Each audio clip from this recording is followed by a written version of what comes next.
Hello दोस्तों, स्वागत है आपका ओनली एग्ज़ाम फोकस में। और देखिए एक इम्पॉर्टेंट टॉपिक आपके सामने आज मैं लेके आया हूँ।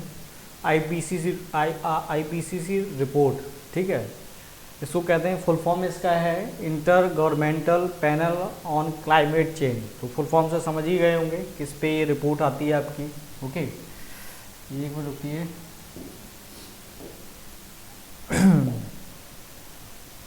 ओके, हाँ, चलिए।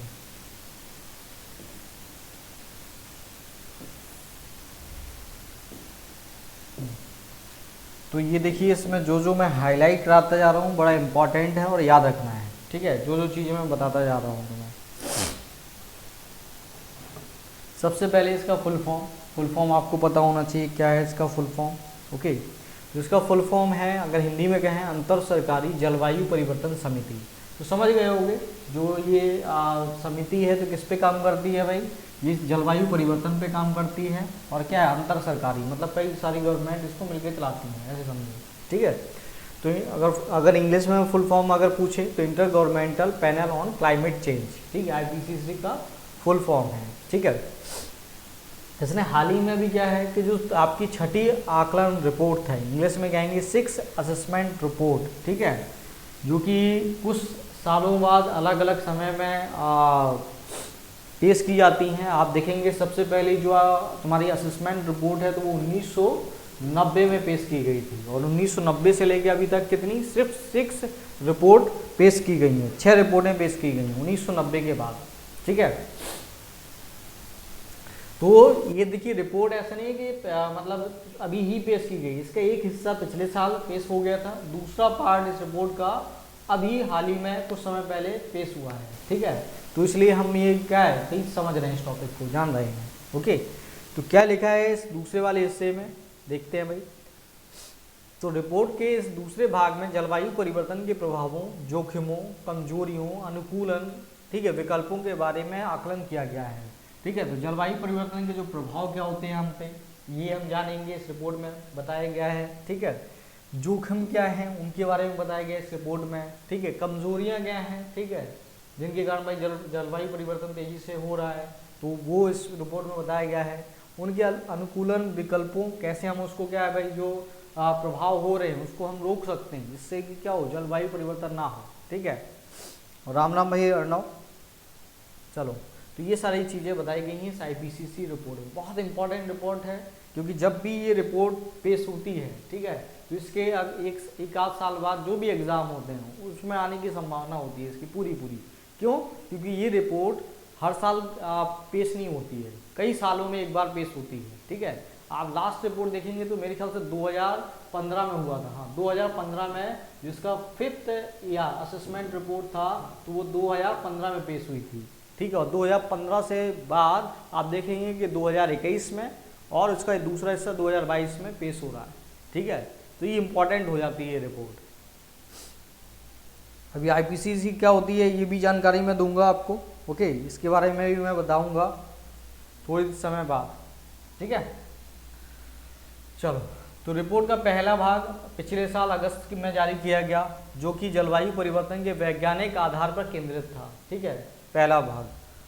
अब आते हैं इसके छठी आकलन रिपोर्ट में क्या है, क्या बताया गया है इसका 6th असेसमेंट जो रिपोर्ट है इसकी, ठीक है।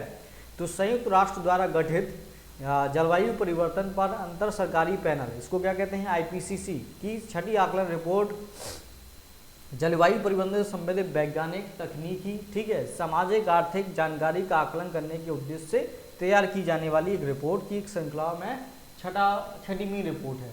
तो इसमें क्या क्या चीज़ें होंगी कि जलवायु परिवर्तन के क्या वैज्ञानिक पहलुओं को ये समझाएगा कि क्यों जलवायु परिवर्तन हो रहा है, ठीक है, उनका तकनीकी समाधान भी देगा कई बार, ओके। और उसका ये भी बताएगा कि सामाजिक, आर्थिक रूप से इसके क्या लॉस होता है। तो ये पूरी इस रिपोर्ट में जानकारी दी जाती है, ठीक है। अब आते हैं आगे, इस रिपोर्ट में आगे बढ़ते हैं, क्या क्या सारी चीज़ें दी गई हैं। बड़ा इंपॉर्टेंट रिपोर्ट है भाई ये। फिर कह रहा है कि यह रिपोर्ट अतीत, वर्तमान और भविष्य की जलवायु अवलोकन करते हुए जलवायु परिवर्तन की भौतिकी का आकलन करती है, ठीक है। कि मतलब ये पास्ट में भी अध्ययन करती है, वर्तमान का भी और भविष्य का भी। तो ये पूरा डेटा इसमें मिलता है हमें कि जलवायु परिवर्तन पहले कैसे हुआ, कैसे ग्रीन हाउस गैसेस ने पहले लॉस पहुंचाया, कैसे वैश्विक तापमान बढ़ाया, उसका वर्तमान में हम क्या समाधान ढूंढ सकते हैं, जो भविष्य में जो लॉस हमें होने वाला है उसका क्या हो, उसका समाधान हम कर पाएँ। ठीक है, तो ये जानकारी मिलती है इस रिपोर्ट से हमें। ओके, जैसे आप देखेंगे कि वर्ल्ड के जितने भी देश हैं तो सभी इसका क्या लेते हैं, हेल्प लेते हैं। ठीक है, क्योंकि जो IPCC है तो इसमें बहुत बड़ा पैनल होता है और उसमें वैज्ञानिक जानकार सब जुड़े हुए होते हैं, तो वो पूरे वर्ल्ड लेवल पे अपना आकलन पेश करते हैं कि किस देश में जलवायु परिवर्तन का कितना प्रभाव होने वाला है भविष्य में, किन किन क्षेत्रों पे होने वाला है। ठीक है, कैसे उनका हम समाधान कर सकते हैं, उसका तकनीकी सहायता भी ये प्रोवाइड कराती है ये रिपोर्ट। ठीक है, तो आप देखेंगे जैसे कोई भी देश है जलवायु परिवर्तन से निपटने के लिए नीतियाँ बनाता है तो वो इस रिपोर्ट का सहारा जरूर लेता है। ओके तो ये हो गया। हाँ, अवलोकन करते हुए जलवायु परिवर्तन की भौतिक आकलन करती है। इस रिपोर्ट में मानव जनित उत्सर्जन की वजह से हमारे ग्रह में होने वाली परिवर्तन और हमारे सामूहिक भविष्य के लिए इसके निहितार्थों के बारे में बताया गया। तो अब सी बात है, जो भी देखो पॉल्यूशन बढ़ रहा है तो उसमें इंसान का सबसे बड़ा रोल है।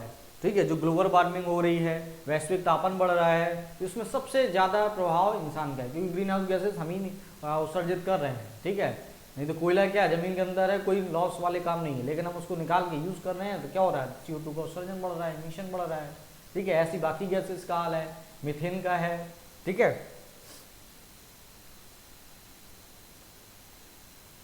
हाँ चलो कोई बात नहीं भाई।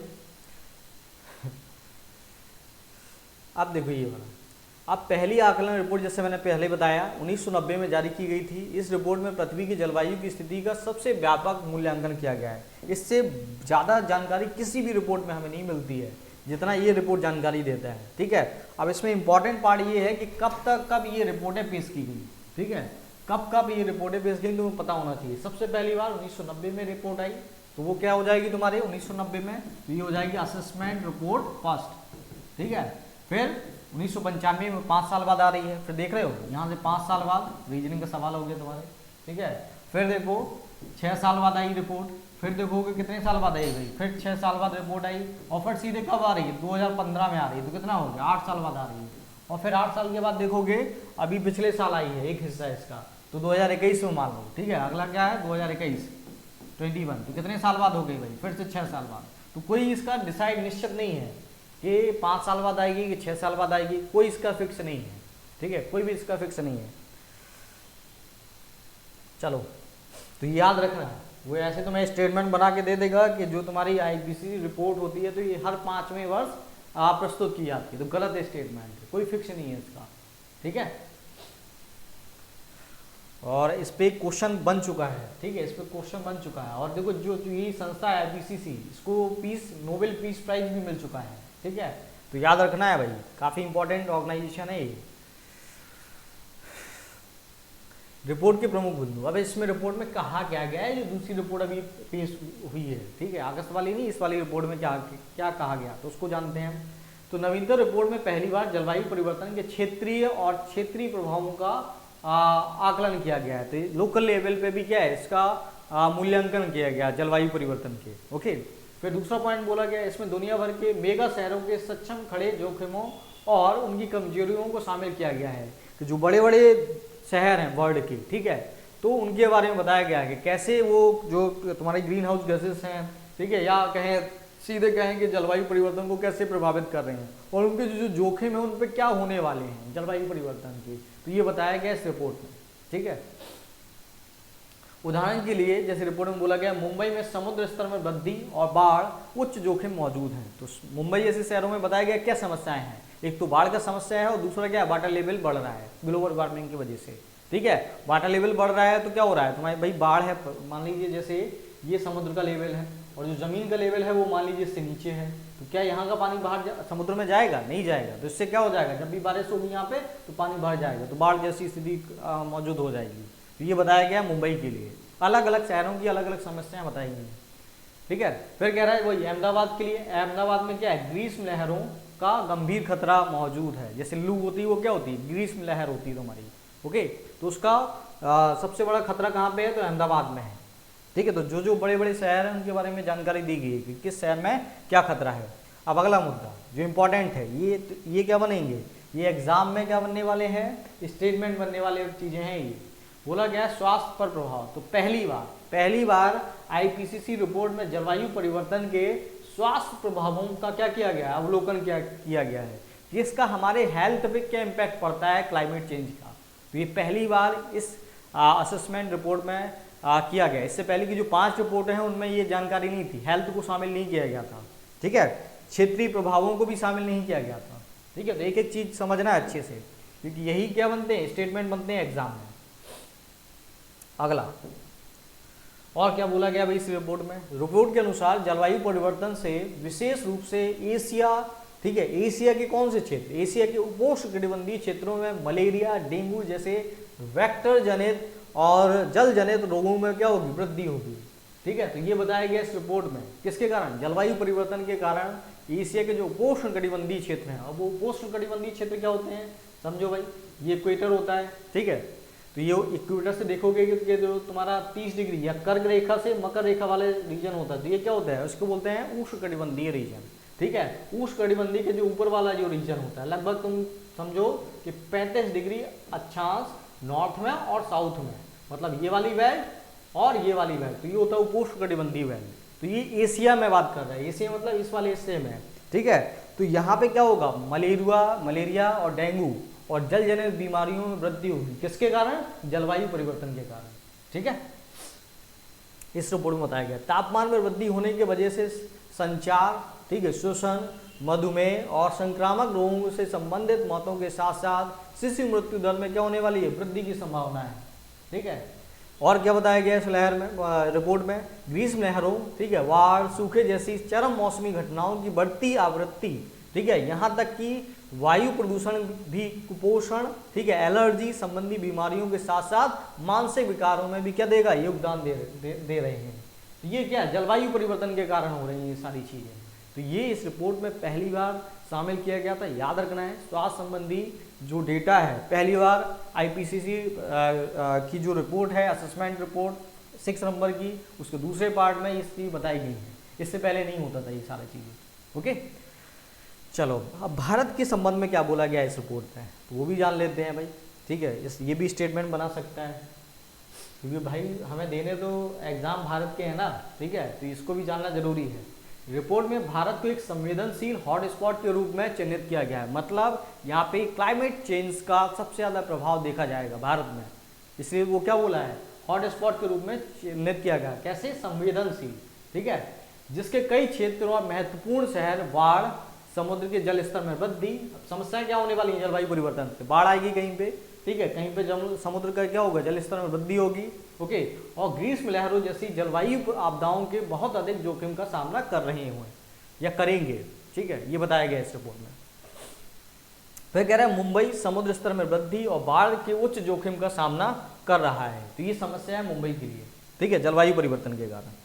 आगे अहमदाबाद के लिए क्या बोला गया है भाई, अहमदाबाद के लिए बोला गया है, जो ऊपर लिखा था, ग्रीष्म लहरों के गंभीर खतरे का सामना करेगा ये अहमदाबाद शहर। फिर बोला है चेन्नई, भुवनेश्वर, पटना और लखनऊ सहित कई शहर गर्मी और उमस के खतरनाक स्तर की करीब पहुंच जाएंगे। तो यहाँ पे गर्मी बहुत पड़ने वाली है इन शहरों में, और ह्यूमिडिटी बहुत ज़्यादा होगी गर्मी के साथ, ठीक है। तो ये होगा किन शहरों में, पटना, लखनऊ, भुवनेश्वर और चेन्नई, सब शहरों से तुम परिचित होगे मेरे ख्याल से। फिर कह रहा है परिवहन, पानी, स्वास्थ्य और ऊर्जा प्रणालियों सहित बुनियादी ढांचे को चरम एवं धीमी शुरुआत वाली जलवायु घटनाओं की वजह से नुकसान पहुंच रहा है, ठीक है, जिसके परिणाम स्वरूप क्या होने वाला है, आर्थिक लॉस भी होगा, ठीक है। इन सेक्टरों में क्या होगा, आर्थिक नुकसान, ठीक है, होगा, सेवाओं में व्यवधान होगा, लोक कल्याण पर प्रभाव पड़ेगा, ठीक है, सीधी सी बात है, होगा ही होगा।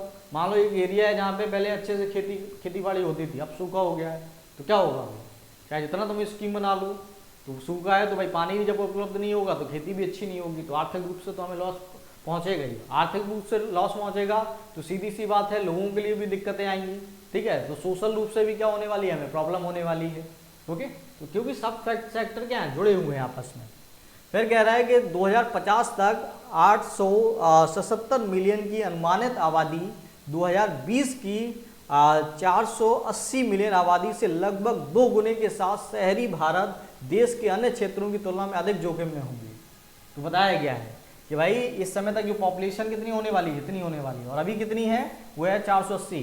तो आबादी लगभग कितनी होने वाली है, डबल होने वाली है। तो अब सी बात है, शहरों के जो संसाधन है उन पे समस्याएं होंगी ही होंगी, क्योंकि जो आबादी है तो वो तेजी से पलायन कहाँ करेगी, शहरों में होंगी। तो यहाँ के रिसोर्सेज पे और ज़्यादा गहरा खतरा विद्यमान होने वाला है भविष्य में।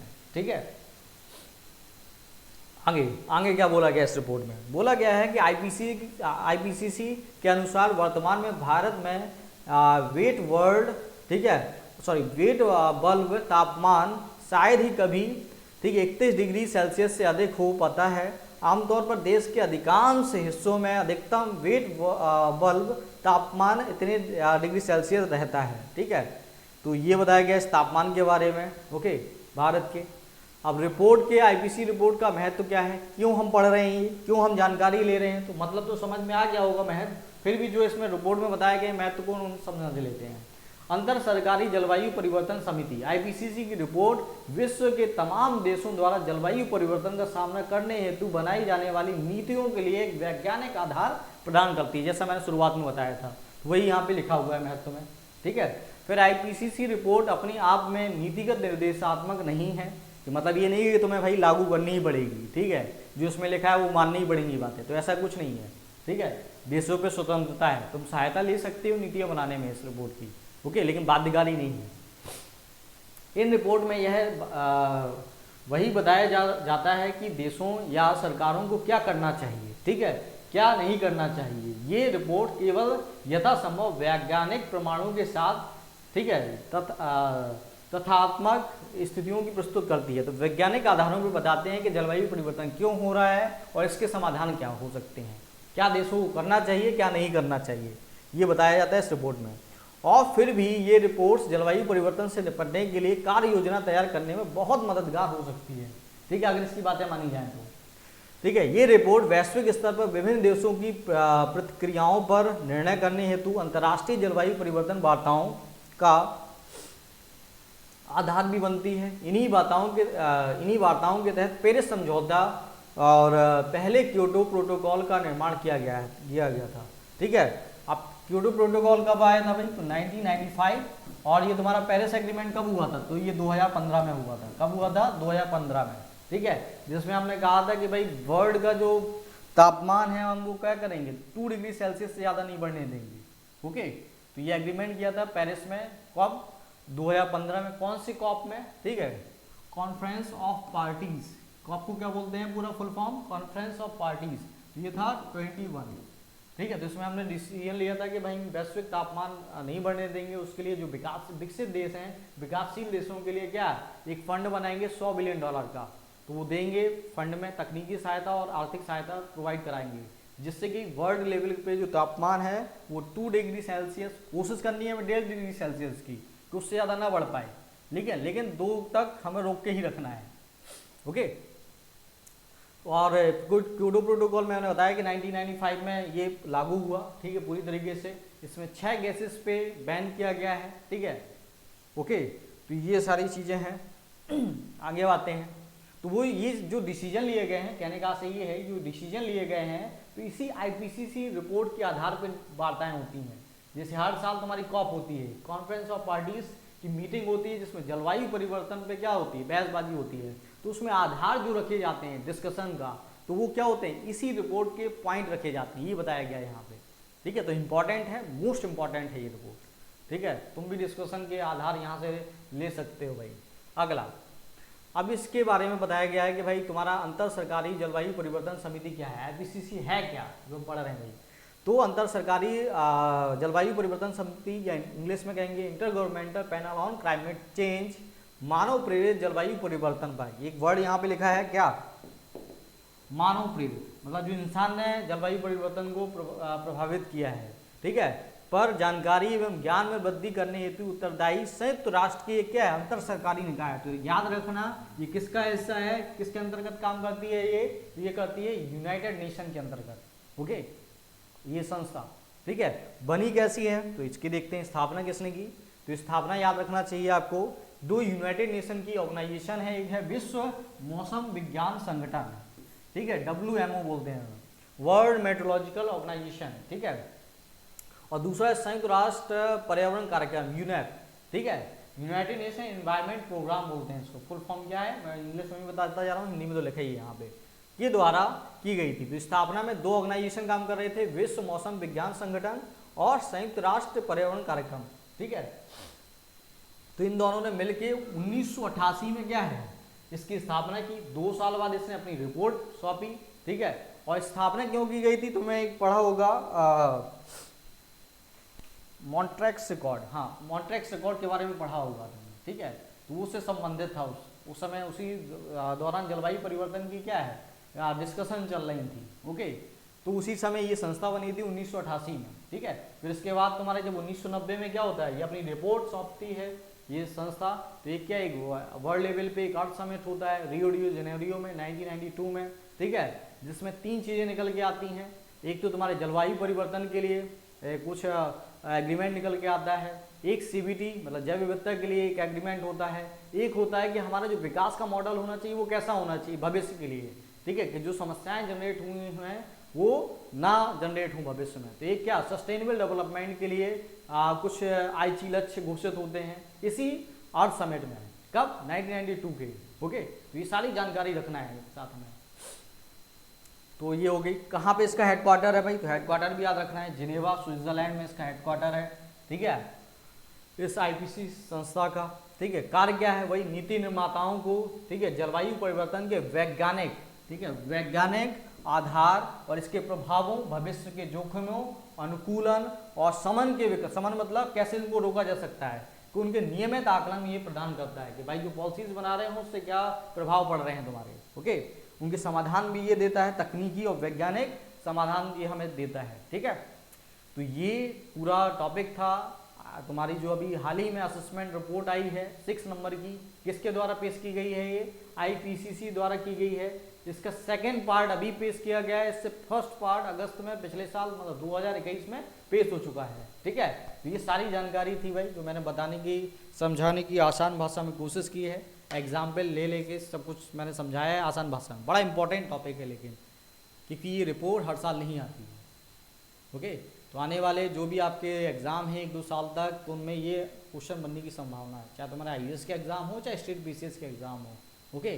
तो उसमें ये रिपोर्ट आने की पूरी संभावना है भाई, ठीक है। फिर चलो फिर मिलते हैं एक नए टॉपिक के साथ करंट अफेयर्स के एक अगली क्लास में। तब तक अपना ख्याल रखो भाई, ओके।